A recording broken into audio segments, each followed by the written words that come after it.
Bencana karhutla di Waisala api bakar lahan minyak kayu putih, kerugian dicapai ratusan juta. Kebakaran hutan dan lahan melanda desa Waisala Huamual Belakang, Seram bagian barat Maluku. Areal karhutla mencapai luas 14 hektar Sabtu 30 September 2023. Kapolsek Waisala Ibda Peter N. Souhoka membenarkan kejadian kebakaran tersebut. Peter mengatakan kebakaran itu merembet hingga lahan kayu putih siap panen milik warga setempat. Akibatnya warga mengalami kerugian ratusan juta rupiah.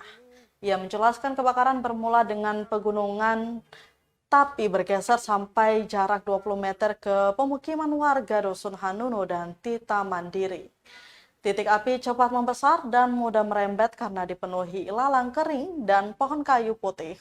Warga, personil polisi, TNI, dan Satpol PP kemudian bahu-membahu menggunakan alat seadanya berhasil memadamkan api.